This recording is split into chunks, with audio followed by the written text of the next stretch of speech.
personal standpoint, the entrepreneur needs to have what I would call the ability to last. You would have days where you're on a high, days when you're absolutely low. Moments where you're staring at your bank balance and wondering where the next pay to my employees would be paid from. So that's on the operations financial side.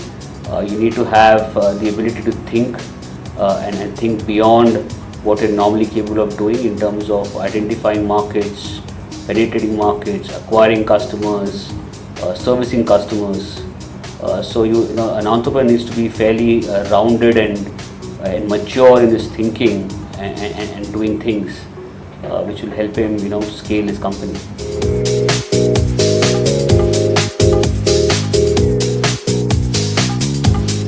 Yeah, the entrepreneur, when he starts out his journey, he actually needs to look at it from a long haul perspective.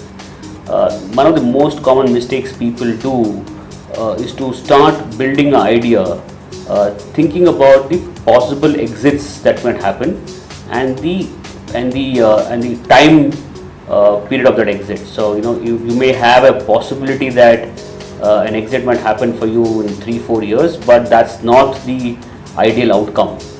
Your thinking should be that you're in for the long haul, and that's how you build a company.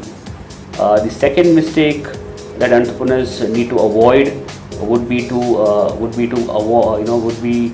the view of creating products which are too me too. When I say when I call that phrase, it's like a replica or a clone of another idea. Generally, it is seen that while there is a first mover advantage, there's also a possibility that the second mover or the third mover can do very well.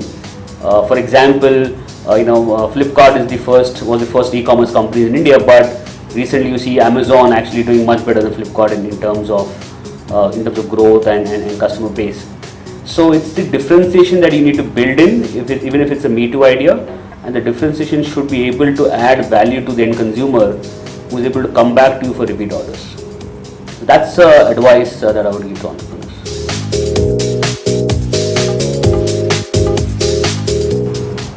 Focus on the consumer. That's core to what they do. Whether it's technology, product development, apps, finance, these are all enabling functions or enabling systems to their business. Their core business should be focusing on the consumer, whether it is a B2C product or a B2B service. Focusing on consumers, building a loyal consumer base, generating repeat orders are what an entrepreneur should do. Just classic to any business. It is not just a startup or a mid-size. Any organization that does well focuses on the needs of its consumers.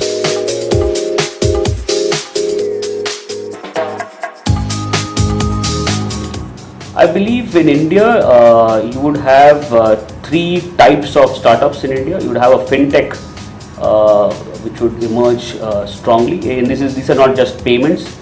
These go beyond payments and beyond the wallets that you see.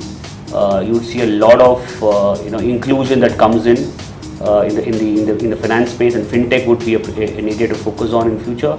Health tech is again a second opportunity, and here in health, I assume all kinds of health tech. This is another phase that India will evolve in its healthcare system, which will give us a lot of opportunity for people to do well. The third one is B2B. People have been focusing a lot on B2C right now. B2B services, predominantly SaaS-based products, SaaS-based technology will evolve in the next couple of years or so.